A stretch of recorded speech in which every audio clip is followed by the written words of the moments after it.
Bonjour et bienvenue sur Tandem 2.0. J'ai le plaisir de vous retrouver pour une nouvelle rubrique de Guide en Tandem. Et comme d'habitude, je suis en compagnie de Galit. Bonsoir Galit.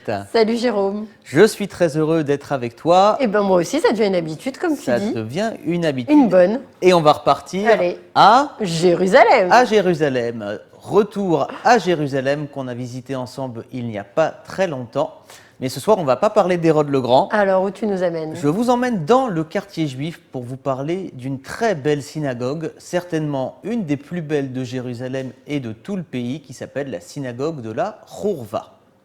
Est-ce que tu connais cette synagogue? Oui, pour y être allé à une ou deux bar mitzvot. Ah oui. Ouais, c'est une très très belle synagogue, Alors, c'est une- très beau bâtiment. C'est un bâtiment exceptionnel dont l'histoire est fascinante et je vais vous la faire découvrir Ouais. ce soir avec toi. Je ne la connais pas.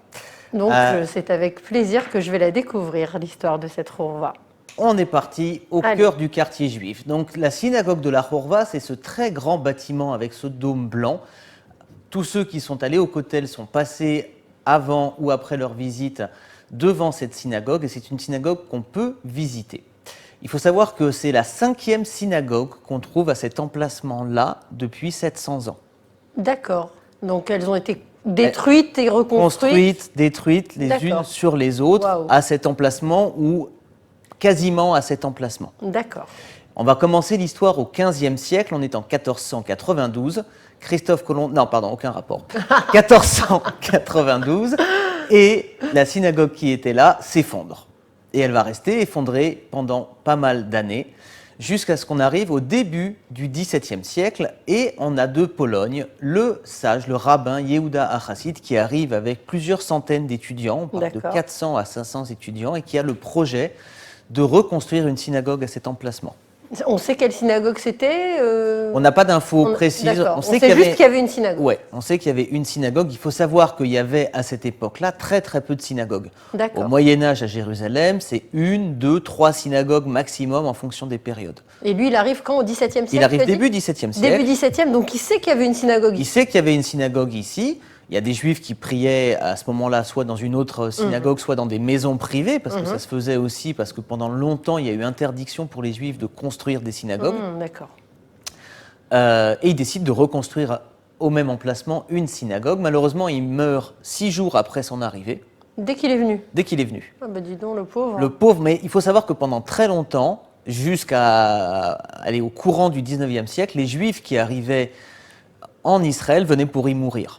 Ah, On ne venait pas pour construire sa vie en Israël. D'accord, C'était d'accord. une terre délaissée, le climat, les maladies. On ne venait pas construire en Israël, on venait pour mourir, être enterré en Terre Sainte. bon. Donc lui, il est venu et voilà. Il est venu, il meurt, mais ses étudiants décident d'accomplir la mission qu'ils se sont donnée et vont reconstruire une synagogue. Donc on est début XVIIIe siècle. Par manque d'argent, ils vont souscrire un prêt auprès des Ottomans, qui sont les locaux qui habitent Jérusalem. Ils souscrivent un prêt avec beaucoup d'argent à rembourser et surtout des taux d'intérêt colossaux. Mais ils n'ont pas le choix puisqu'ils veulent absolument construire cette synagogue. D'accord. Et devant l'impossibilité de rembourser, qu'est-ce qui va se passer une vingtaine d'années plus tard? Les Ottomans décident de détruire la synagogue. Donc elle reste construite 20 ans. À peine 20 Une ans. vingtaine d'années. Là, il y a une synagogue à la place de la Hourva. Ouais. Et après, les Ottomans la détruisent. Voilà. Ok. Et c'est de là qu'elle porte le nom de la Hourva, qui veut dire destruction. Mhm. Donc 1721. Il faut s'imaginer que pendant une centaine d'années, les Ottomans vont continuer à réclamer, même s'ils ont détruit la synagogue, le remboursement Du prêt. du prêt. Waouh. Et ils vont interdire aux Juifs ashkénazes de rentrer dans Jérusalem, À cause de ça? à cause de cette histoire.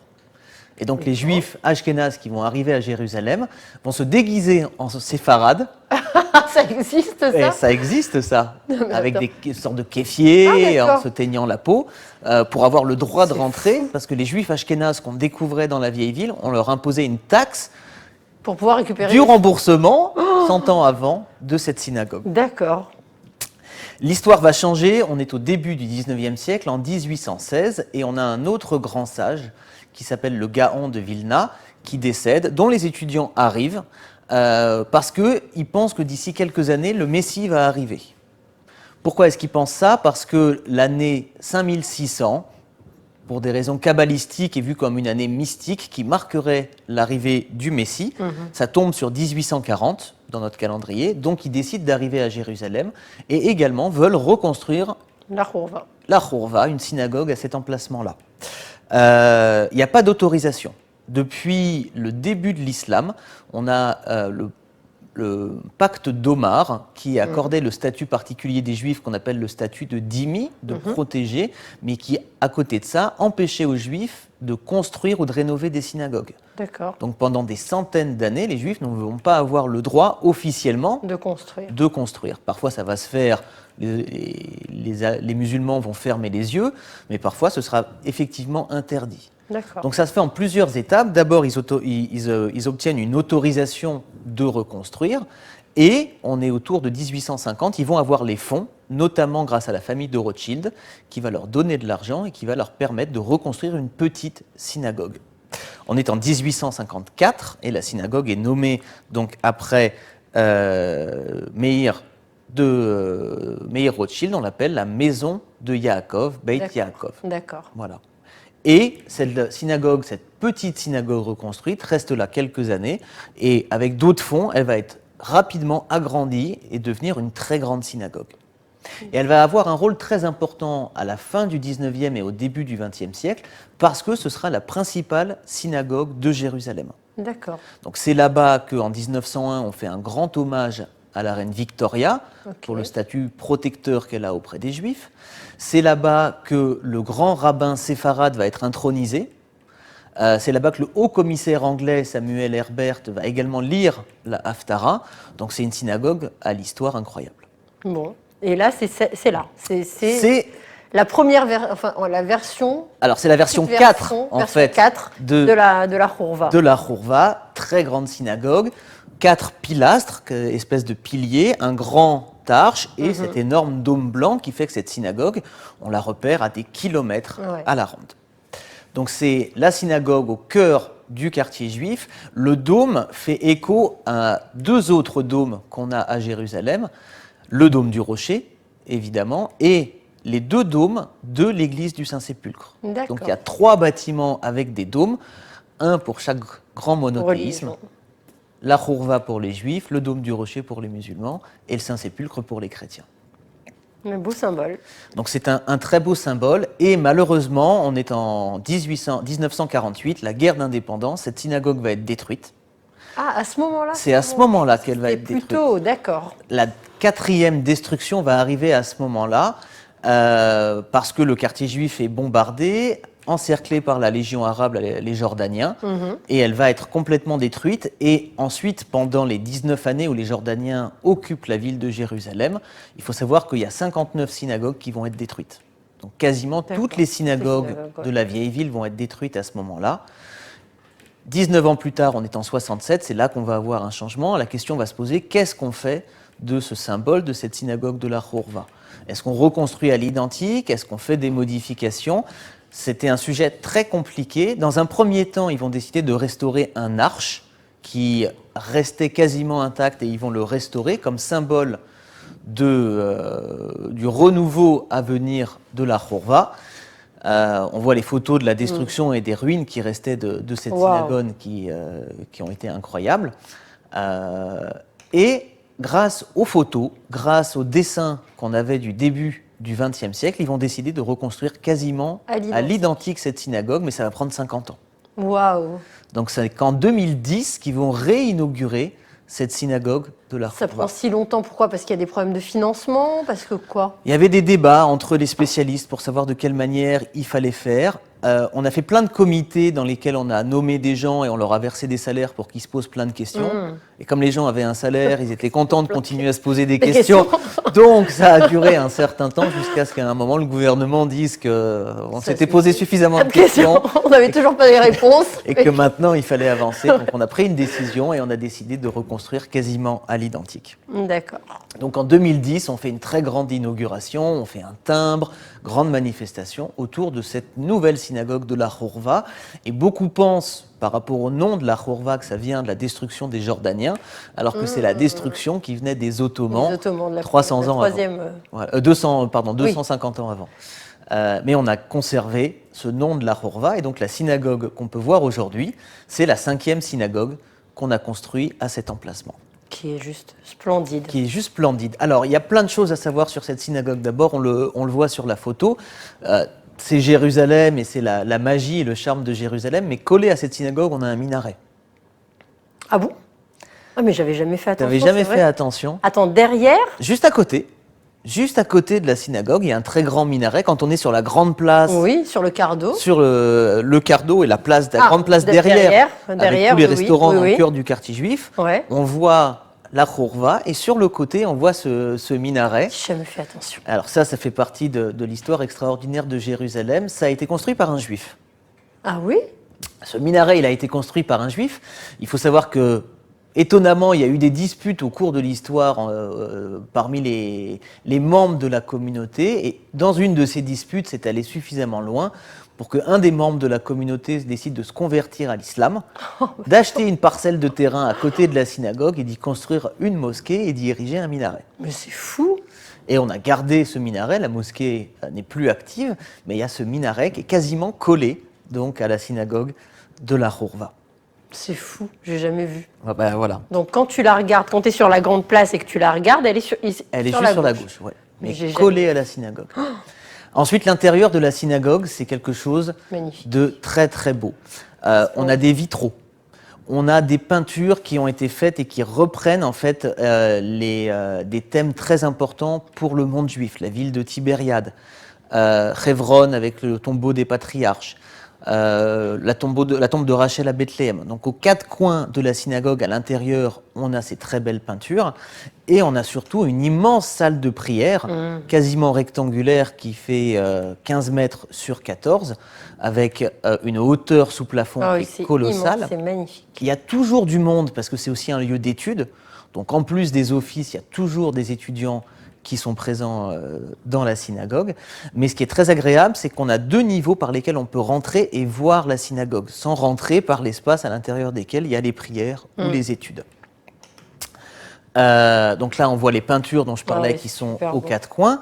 On a la bima, donc la lecture de la Torah qui se fait au centre de la synagogue.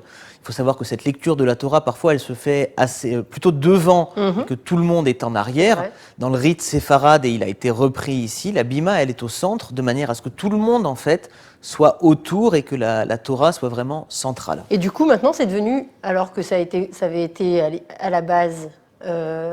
Ashkénaze. Oui, Ashkénaze avec à Chassid, comme tu racontais tout à l'heure. Ouais. Et là, maintenant, c'est une synagogue séfarade. Alors, le rite, il est plutôt Ashkénaze, mais dans la reconstruction, ils ont décidé de le conserver de cette manière-là.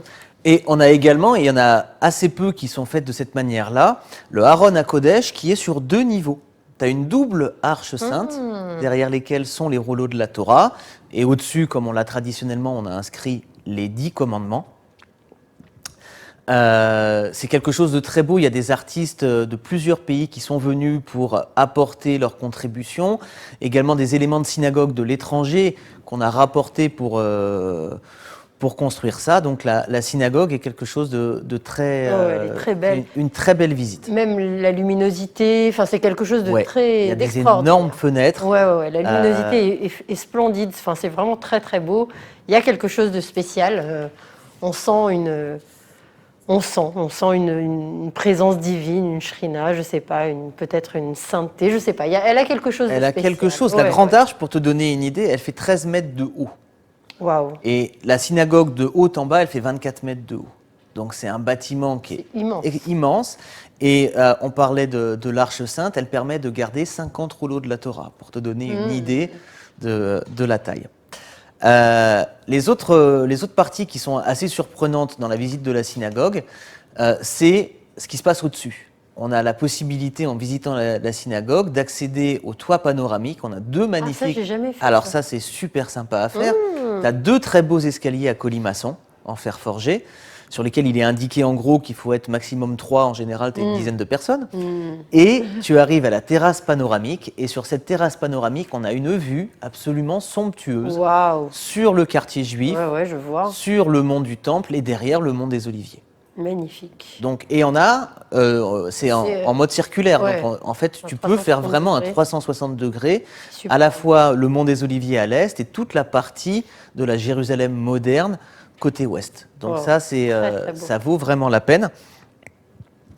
La dernière chose, et ça, sans information, on le loupe, c'est la visite des sous-sols. Ah, bah ça, je ne savais même pas. Déjà, le toit, je ne savais pas. Alors, les sous-sols. Tu as les sous-sols. Alors, dans les sous-sols, de manière traditionnelle, on a les sanitaires, mais à côté des sanitaires, On a des vestiges. on a des vestiges qui remontent à 3000 ans.